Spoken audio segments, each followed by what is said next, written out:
जब आप अपने सीनियर के पास इंटर्नशिप के लिए जा रहे हैं तो माइंड में एक बात सेट कर लीजिए कि अब आपको पूरी तरह से शरणम गच्छामि हो जाना। शरणम गच्छामि का भावार्थ है कि आपको अपने गुरु के बताए दिशा निर्देशों के अनुसार ही अब आगे की अपनी सोशल लाइफ जीनी है। अभी तक जो आपने लाइफ जी उसका आज अंतिम दिन है। अब आज के बाद जब आप नए गुरु के पास आए हैं, आपके शिक्षा के क्षेत्र में आपके कॉलेज में कई गुरु थे, उन्होंने आपको ज्ञान दिया, उनका काम वहां समाप्त हुआ। आज आप इंटर्नशिप के लिए आए हैं, वकालत के क्षेत्र में कदम रखा है। अब इस क्षेत्र में जो आपका सीनियर है वो आपका गुरु है, वो जो सिखाएगा, वो जो बताएगा वही करना है। आपने पूरे सोच समझ के, पूरे मनोभाव से उस व्यक्ति को अपना गुरु बनाया है। आप 4 जगह गए, आपने 4 लोगों में से एक उचित व्यक्ति चुना अपने लिए, जो आपको इस महान क्षेत्र में आगे बढ़ाने में आपका सहायक होने वाला व्यक्ति। तो उसकी कही गई एक एक बात आपके लिए अब पत्थर की लकीर होनी चाहिए। आपको ध्यान देना होगा कि आपके सीनियर ने जो आपको बताया है उस पर अक्षरश चलना है, उसके बताए हुए रास्तों का अक्षरश पालन करना है, एक एक बात को समझना है। आपके सीनियर आपसे जो कहें उस पर फोकस करना है। अपनी सामाजिक लाइफ को कहीं ना कहीं अब आपको छोड़ना होगा। दोस्तों के साथ घूमना फिरना, वो परिवार के पास टीवी देखना बैठना, वो कहीं ना कहीं आपकी लाइफ अब पहले ऐसी नहीं रहने वाली। आपको यथासंभव प्रातः 9 बजे तक अपने सीनियर के ऑफिस पहुंच जाना है। और ये मान के चलिए कि प्रातः 9 बजे से रात के 9-10 बजे तक अब आपका जीवन जो है उस न्यायिक व्यवस्था के लिए ही है। आपके सीनियर आपको जो काम दें उससे फोकस करना है। नहीं आता है पूछना है उनसे। उनके पास कुछ पहले से भी अन्य जूनियर होंगे जो आपके सीनियर हैं, आप उनसे सलाह सहायता ले सकते हैं। कभी भी कुछ भी पूछने में किसी तरह की शर्म नहीं करनी है। याद रखिए, इस अधिवक्ता के व्यवसाय में जो वकील अपने कार्य के दौरान कुछ विधि संबंधी प्रश्न के लिए या किसी फैक्ट पे ऐसे प्रश्न के लिए जो उसे समझ में नहीं आ रहे हैं, अगर शर्म करेगा और अपने वरिष्ठ अधिवक्ता से पूछने में झिझकेगा, तो आप ये मान के चलिए वो अच्छा अधिवक्ता नहीं बन सकता है। उसकी वो थोड़ी सी कमी, वो उसका हेजिटेशन उसको अपने उस क्षेत्र में पीछे ले जाएगा। हमें आगे जाना है तो सारी हेजिटेशन आप छोड़ दीजिए। ये मत सोचिए कि आपको कुछ नहीं आता, ऐसा वो सोचेगा। नहीं आता, आपको नहीं आता ये मान के चलिए। जो आपने अभी तक लॉ की डिग्री के दौरान अपने सब्जेक्ट्स पढ़े थे और आपने उसको जिस तरह समझा था, वो बात वहीं तक सीमित थी। वो लाइफ, थ्योरिकल लाइफ को आप वहीं छोड़िए, प्रैक्टिकल लाइफ में आइए।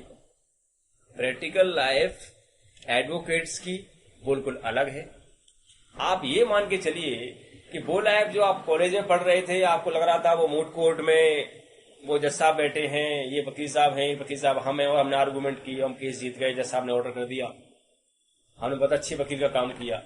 वो एक नाटक था। यहां पे आप सच्चाई से रूबरू होंगे। आपकी एक छोटी सी गलती आपके पक्षकार को जेल के अंदर कर सकती है। या अगर आप सिविल में वकालत कर रहे हैं तो आपके पक्षकार की जिंदगी भर की पूंजी उसके हाथ से जा सकती है। आपका एक गलत कदम उस पक्षकार की जिंदगी को बर्बाद नहीं कर सकता। अपनी अज्ञानता को समाप्त कीजिए। अपने ज्ञान को बढ़ाने के लिए जिससे पूछना हो उससे पूछिए, कोई बुराई नहीं। याद रखिए, कभी भी अपनी फील्ड से हटके किसी व्यक्ति से इस संबंध में ज्ञान प्राप्त करने की कोशिश मत कीजिए कि संबंधित कानून में ऐसा लिखा है, हमारे फैक्ट ये हैं, तो इसमें क्या करना चाहिए।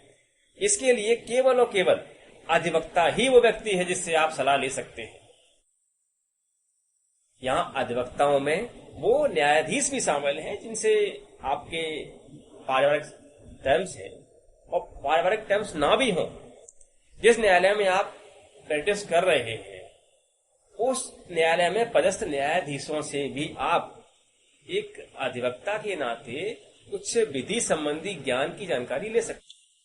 वो न्यायाधीश आपको आपके प्रकरण के फैक्ट में बात भले ना बताए, पर आपको लॉ पॉइंट की जानकारी देगा।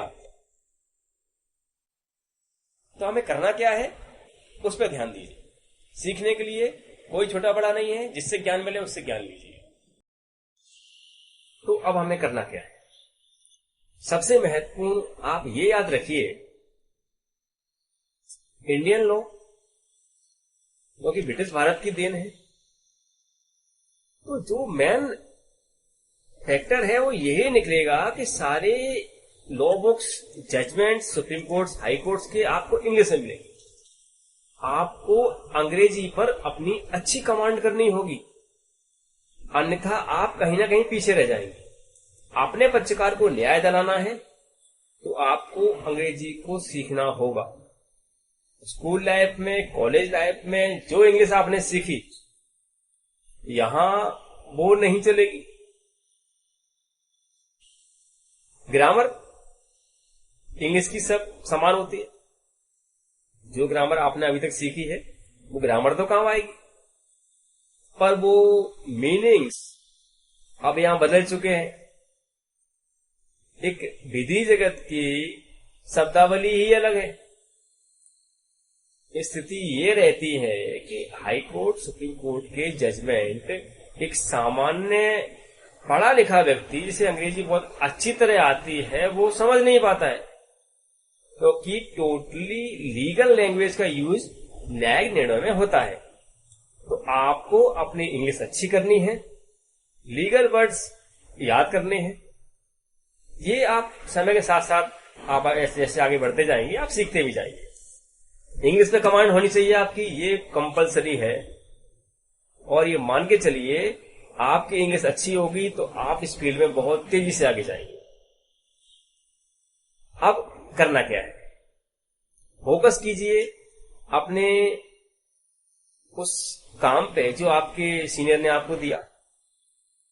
जो फाइल आपको दी है पढ़िए, वो किस लॉ से संबंधित है, किस लॉ का उसमें यूज किया गया है।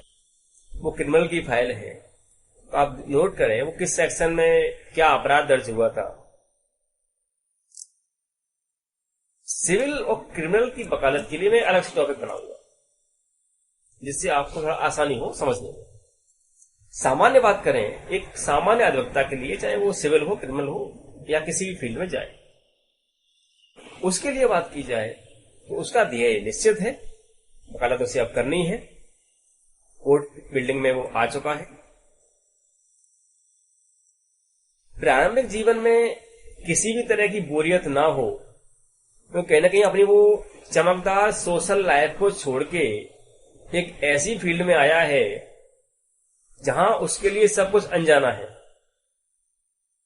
दिन भर उस जगह उसको रहना है जहां ना बैठने की व्यवस्था उसके लिए हो, ना गर्मी की कोई पंखे कूलर की व्यवस्था है, एसी की व्यवस्था दूर की बात है।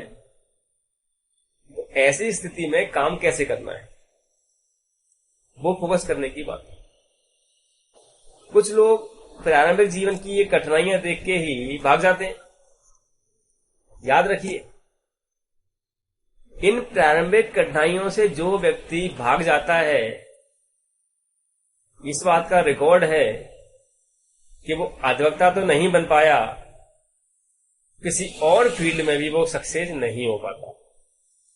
इन कठिनाइयों से जिसने लड़ना सीख लिया वही जीतेगा।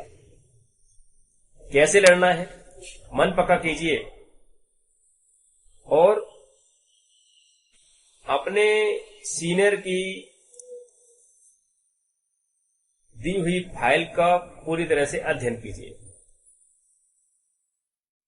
किस सेक्शन के संबंध में फाइल है, उसमें किस लॉ पॉइंट के आधार पे आपकी सीनियर ने न्यायालय से न्याय की उम्मीद की है, उस लॉ पॉइंट को देखिए।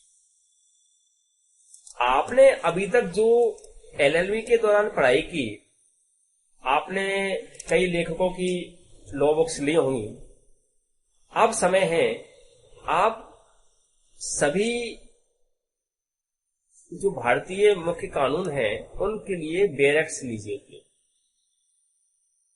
अब आपको लेखकों के द्वारा बताए गए टॉपिक के तरीके से नहीं पढ़ना है। अब आपको जिस रूप में उन्हें लिखा गया है और हमारे संविधान के नियमानुसार उसे स्वीकृत किया गया है, उसी रूप में अर्थात बेयर एक्ट के रूप में उसको लीजिए, उस एक्ट को पढ़िए, समझिए कि वो है क्या और उसका किस तरह न्याय प्रक्रिया में क्रियान्वयन होना है। छोटी सी 3 लाइन की परिभाषा जो किसी अपराध के संबंध में दी है, उसका बड़ा व्यापक अर्थ होता है, जिसके लिए आप अपने सीनियर का मार्गदर्शन ले सकते हैं।